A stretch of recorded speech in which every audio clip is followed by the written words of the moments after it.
This is the book Our Days. It's a blueprint report by Linus Londo. The email is linuslondo@gmail.com. When I begin looking at the acknowledgement, first of all is to give thanks to Maureen. She's my in-law. She dedicated herself for the time to write this manuscript. I also acknowledge my mother Petronilla and father Alfred for their parental love and support. With their motivation, they gave me strength to live and work for my future.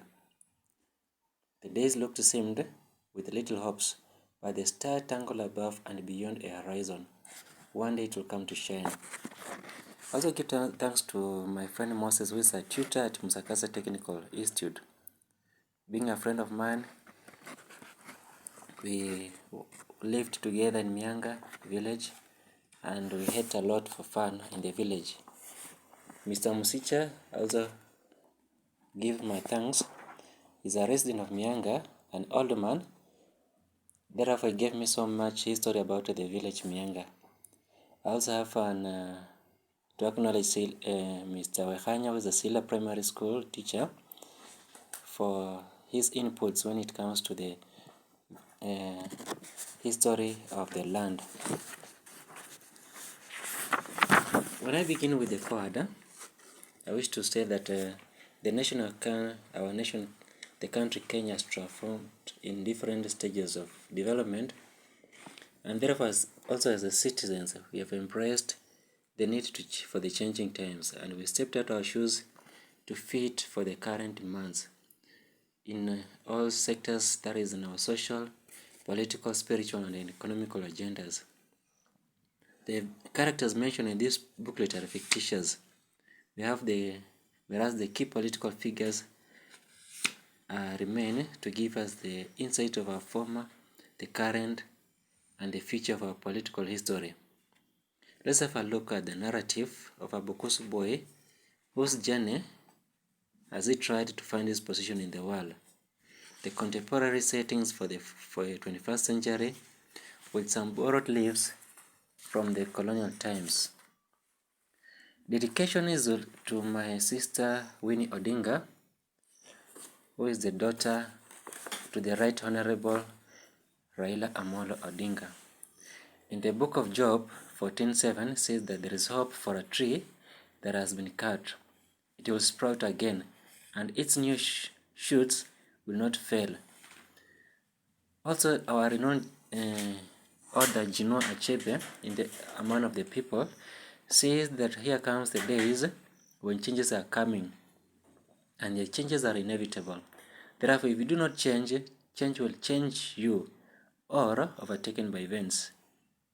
So as I dedicate this to Rosemary, to Winnie, together with her sister Rosemary, they are the daughters to the Gwambo, the father of democracy. Raila has been the father of democracy in our country, Kenya. Raila also happened to be the son to Oginga Odinga, the first vice president of our country. And as you can see the lineage, they have been in the family with the political history in our country to fight for democracy and uphold the need for the changes in our political history. Therefore, there is hope that Winnie Odinga will keep the candle burning for the democracy. I also want to dedicate this book to my son, Destin Londo. Being a young man born for this current generation, I wish you will be able to see the history and the roots of our country.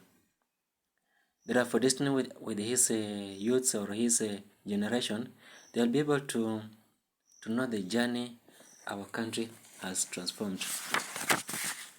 When I begin with chapter 1, the sun rose from the east as usual. The rays struggled between the thick leaves of Mukoyo tree. Determined as a lion of its prey, they trespassed and found their way down to the ground to warm the earth. The dew began running away as if to ran away from the hot coming beams of the daylight. As the sun penetrated through any possible space, they struggled by all means. They managed to touch the ground, just to obey their creator. Therefore, the morning dew also disappeared slowly as if to run away from the coming hot beams of the daylight rays. Birds of the same feathers also flocked and stopped by the mkuyu tree to observe what happened below the thick leaves. As usual and jovial, they sang their chorals in different vocals. Nothing could stop them to praise their creator, especially that was the harvesting season. And as for them, neither they planted nor harvested, but they fed on already prepared meals. With very little to struggle, they harvested and made merry.